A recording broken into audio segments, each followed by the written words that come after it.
Hi everyone! This is my first video tutorial. I thought I should do something with my YouTube account other than just watching other people's videos. Hopefully someone will find this tutorial helpful. So let's begin. I'm using version CS6, but this tutorial should work for all versions of Photoshop back to 5.5, since that's the version I was using when I discovered this method. I've chosen an image of a statue in Cambodia, which I got off cgtextures.com. Thanks to them for their awesome free resources. The first step you'll want to take is to make sure your brush is the appropriate size. Now this image is a fairly large image, as you can tell by the 25% up here. So because of that, we need to make sure that our brush is a good size for going around the edge of this statue. Now you can access your brush either by going to your tools and clicking on this icon right here, which is brush tool. You can also press the B button on your keyboard, or you can go to window and the brush menu, and it'll bring up this little menu right here. So you can change the size to, I put it at 40 pixels. I figure that's a good size. And you need to make sure the hardness is at 100%. You also need to make sure, if you go up to the top here, that the opacity is at 100%. So the next thing you're going to do is, this icon right here is for the quick mask mode. So you can either click this icon, or as you can see in the tooltip, you can press the letter Q on your keyboard. So we're going to go into quick mask mode, and then we're going to click on the magnifying glass. We're going to zoom in, maybe around the, let's say right here, since there's a nice division of color on this portion right here. So you're going to see blue is the color that I've chosen for the selection. Now I want to show you something else as well. If you double click on this icon, the quick mask mode, it brings up this little menu. Now I think it looks different in version CS4 and back, but I might be wrong about that. So the color indicates masked areas or selected areas. We want it to be either one, really, it doesn't matter, but I'm going to keep it on selected areas for now.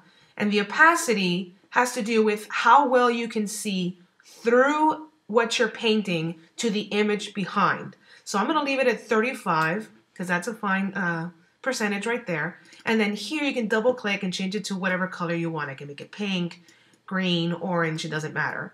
But I'm going to leave it on blue, just cancel that, and click OK. So as you can see, because I opted out of the quick mask mode, it's changed to a selection, the walking ants. So I have to click it again or press Q on the keyboard to go back to the quick mask mode. Now this next portion I'm going to fast forward because it's going to take a little bit of time. So I'm just going to speed this up and get to the next step. To speed up the process even further, what I do is I hold down the Shift button on the keyboard, which allows me to continue painting in straight lines along the border of the statue. As you can see, there's this nice even blue line going along every single edge of this statue, including these inside spaces right here.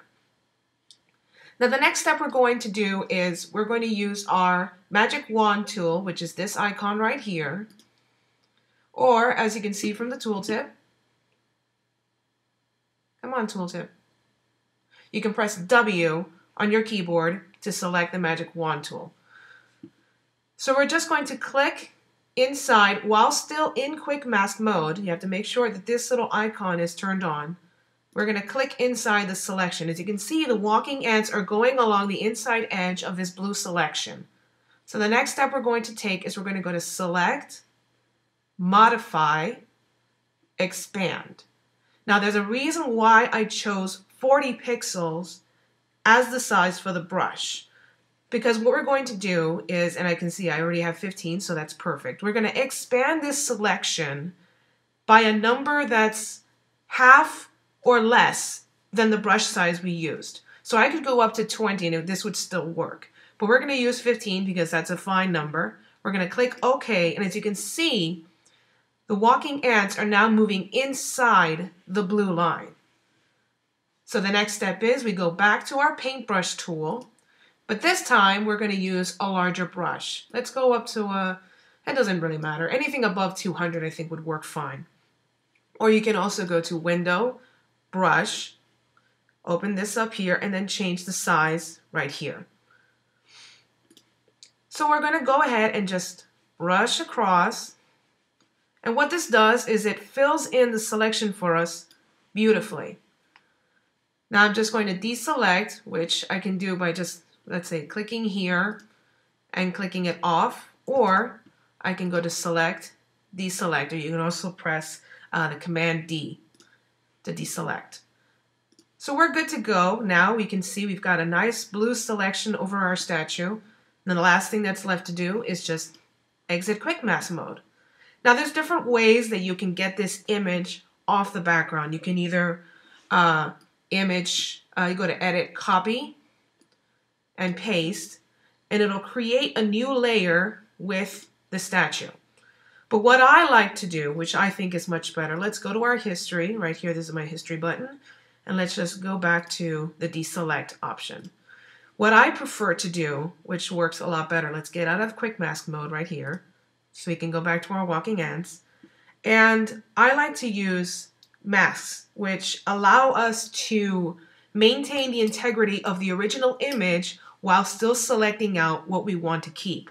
So I'm going to add a mask using this button here in the Layers menu. We're going to click Add a Mask. And what it does is it creates this alternate layer on our layer 0 right here, an alternate kind of selection, which allows us to see the statue. But if we were to disable layer mask, what I've done is I've right-clicked on the icon and it has disable layer mask. We can see that the original image is still there. If we click on that icon again, we get our selection back. So that's my method for selecting out images that are kind of hard to get out of a background. You know, if there's a lot of busy things going on in the back, if it's not against a flat color, this is, I think, a nice clean way of getting a smooth edge without having to worry about painting in every single little nook and cranny. Basically, the selection tool, the magic wand tool, does the work for you. And by expanding selection, all you got to do is just paint it in. So that's it. Hopefully this tutorial helps somebody out. If it did help you out, please be sure to comment, because I'd love to know if somebody actually had an epiphany watching this video. It would be so great. Thank you so much for watching. Bye.